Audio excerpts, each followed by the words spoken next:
Welcome to Crow's Corner. I'm Jenny.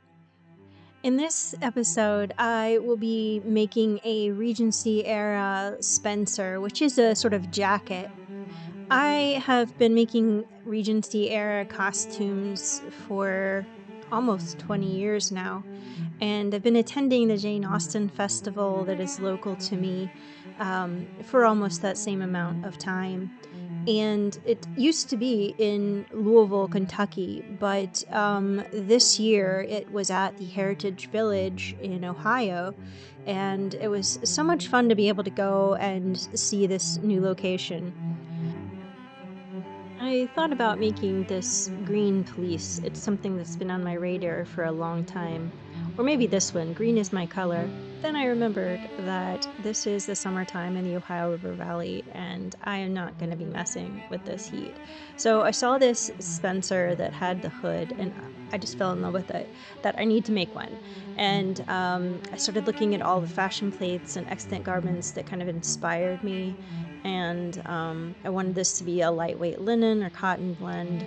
And I found this really inexpensive linen wrap skirt on Amazon, and I got like a 4X in it, not because that's my size necessarily, but because I wanted to use the extra amount of fabric that was on it.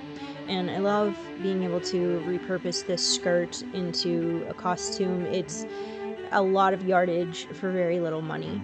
So the first thing I did was to deconstruct it. I cut off the waistband, and then I'm not getting rid of this. I will be using it. And then I cut down the two side seams where the pockets were, and I cut on either side of the pockets.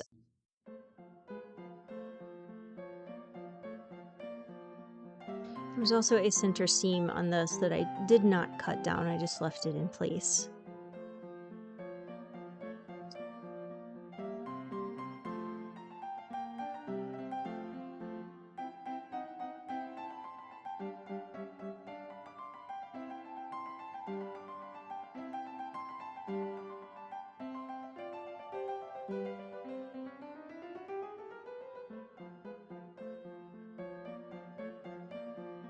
I ironed all of the panels to make sure they're nice and smooth and flat, and you can see here just how much yardage this skirt came with.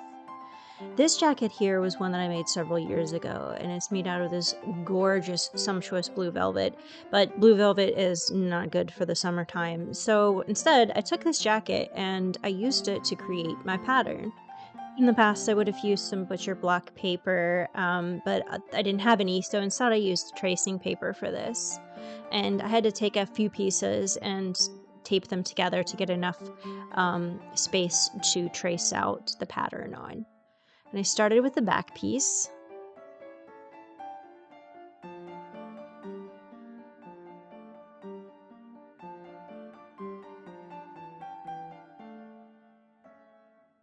Just used a Sharpie marker and carefully placed the paper, and then using my hands a little bit to kind of feel where the seams were, and then also looking at it as well.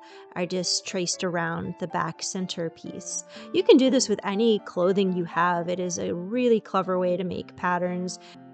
Just take an existing piece of clothing that you have that you love, lay it flat, and trace around the pieces that create the garment. Leave a little bit of seam allowance, and then you can essentially sew up your own piece of clothing just like it. Because I want this back piece to be symmetrical, I only trace out half of it, and then I fold the paper in half and cut it out to create a symmetrical pattern piece.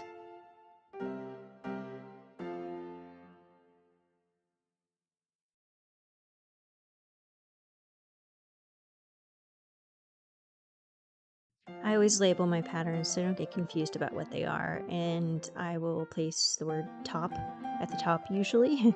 If something needs to be cut out twice, I will put ×2. It's just my own personal way of doing it.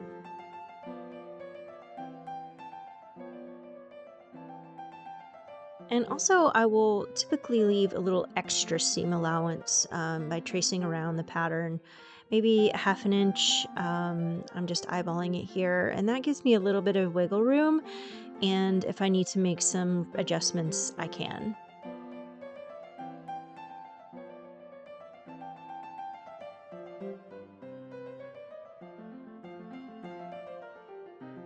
And I will do the same process for every pattern piece that I need to make my Spencer.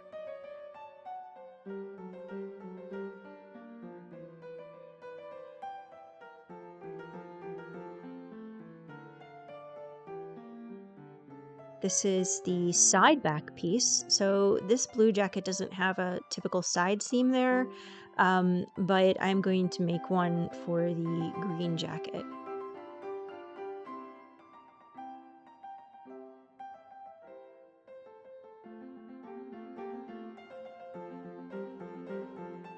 So I used to make all my clothes just by draping them on a mannequin, but in the last move that I did, my mannequin got broken and I haven't replaced it. I haven't had a whole lot of need for it up up to this point, but I'm kind of looking at getting a new one. I think I really enjoy draping patterns more so than designing them this way or measuring them out and doing them on flat surface.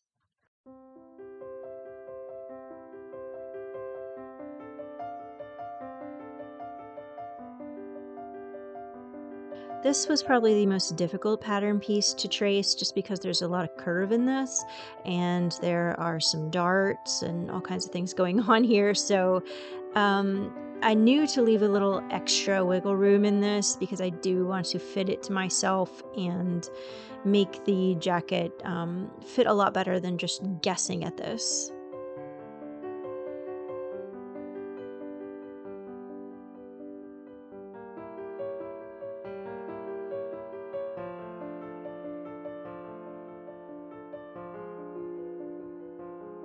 Also, this blue jacket, it crosses over completely in the front and buttons down from like shoulder to waist. And I'm not planning on doing that with a green jacket. So I knew that I was going to make a little bit of adjustment here. And this was just sort of a place to start, I guess you could call it.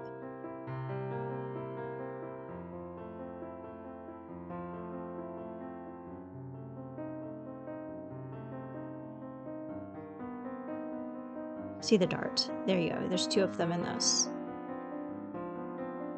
And because this is a crossover style jacket, it's really wide, and I'll be making two pattern pieces, or well, one pattern piece and then two actual fashion fabric cutouts. Now, because there's a dart there, I needed to figure out where that was going to be placed in the pattern piece and cut into the pattern piece at that spot so that I could widen it. I am not like a formally trained seamstress by any means. I taught myself ages ago and did a lot of reading and research and then kind of just fudged it and made up my own way to do things. So as long as it's historically accurate to me for the way that the garment is assembled and the way it looks and it's cut, then that's fine with me. But as far as like how I get to that, that point, it's whatever works.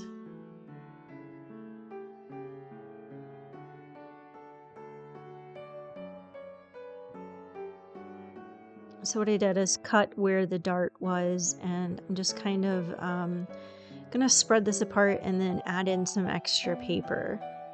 So there's enough width in the fabric that I can make my dart. It does mean that the sides get a little bit crinkled, and I did have to cut this one a little higher. But with the fitting process, I'll be able to make some adjustments.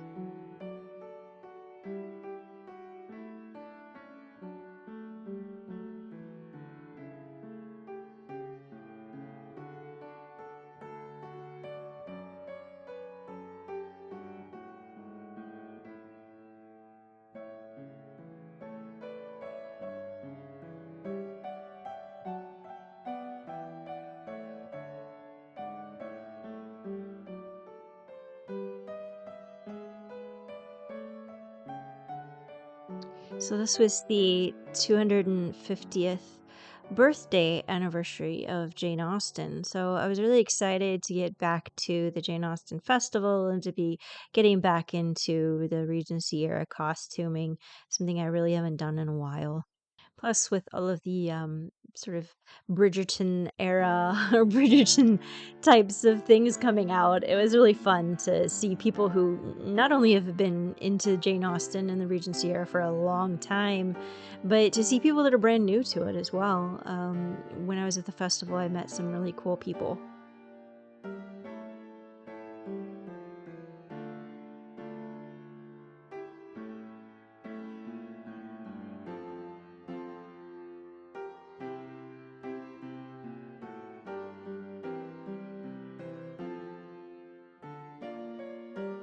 Here's the sleeve, and I'm making the pattern for this as well. And this pattern is going to have a fold edge so that it's basically when you cut out the fabric, it opens up into one piece.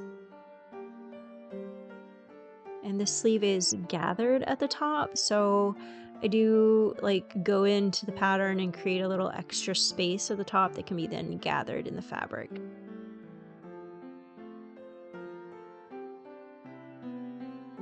And you don't need a seam allowance for the folded edge, obviously. I hope this helps you. If you have any questions about how to sort of draft a pattern like this based on an existing garment, and if I don't cover that, please ask away. I'm happy, I'm not like holding these secrets to my chest or anything. I would be happy to share them with you. Or if you have better ways of doing something, you see, that I'm doing something the hard way, let me know. I'm always happy to learn new techniques. Because this is a folded edge, actually not going to have that much of a curve in it. It'll be totally straight, but that's okay. I just wanted to give myself some gathering room.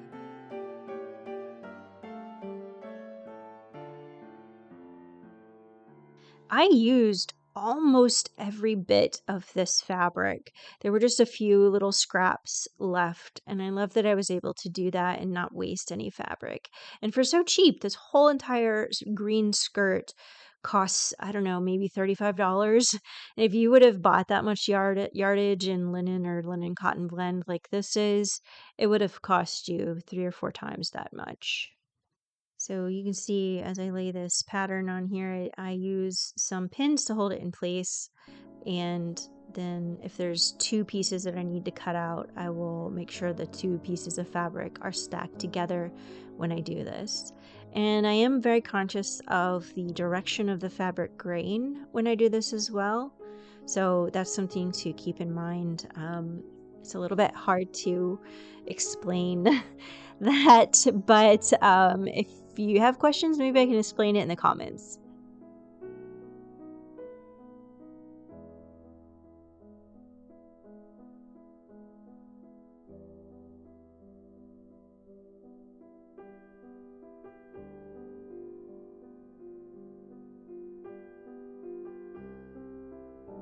So here we have the back piece as well, and the front piece all cut out. And you can see here how they kind of line up together. Those top shoulder pieces will come around and form the armhole, and they will meet up with the top of the back centerpiece.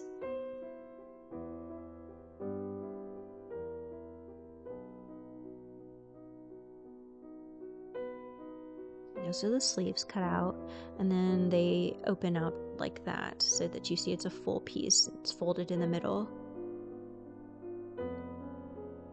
And I will be using this, so what I'm going to do here is I'm going to cut off all of the old belt loops and the seam there that's not needed. I want to keep the little ties.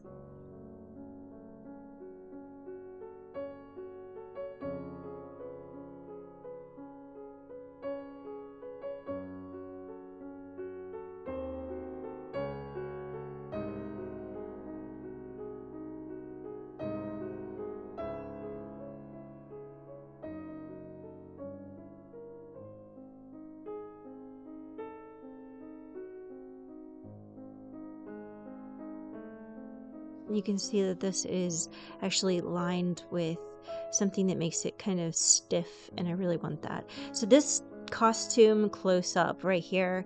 It has a 18th century cape inside, and I'm using it to design and draft the hood. I would highly recommend you purchase this book. It is incredible. And so I'm just, with the extra fabric that I have, I'm going to be measuring out the width and the depth of this hood, and using my little chalk pencil, I'm marking it all out.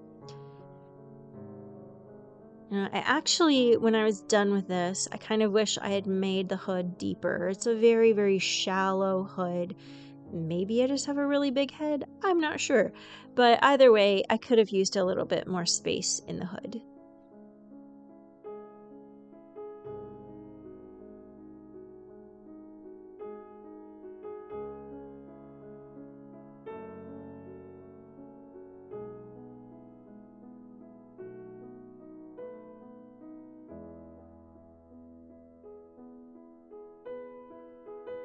Marking where I want the angle on the side to go.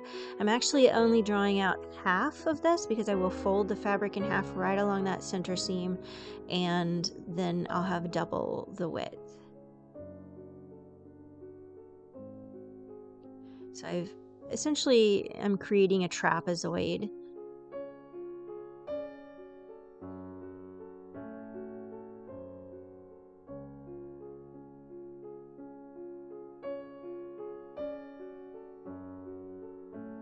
You can see the fold is on the left, and I'm just going to pin these two layers together so that they don't slide around on me when I cut.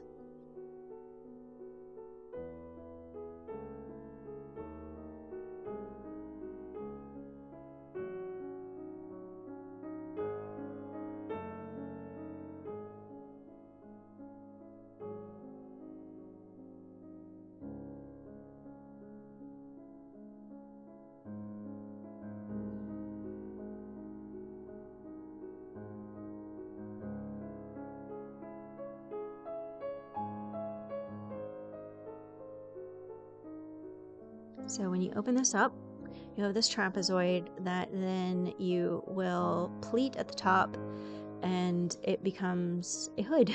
It's really clever. It was confusing the first time I looked at it. I was like, what is going on here? But it basically just wraps around like that, and then the little gathered part is the back of the hood, and the bottom of the triangular shape that you see there is going to be the front of your hood that hangs over your forehead. So this is just part one. I know it's a very quick video, but I want to break this into two parts. And part two will be where I start putting everything together, and you will get to see it on me. So I hope you enjoyed that. And until next time, have a great one. Oh, by the way, I did cut out two of these, one in green and one in white, which will be the lining. Take care. If you like what you've seen today, please give it a thumbs up and hit that subscribe button.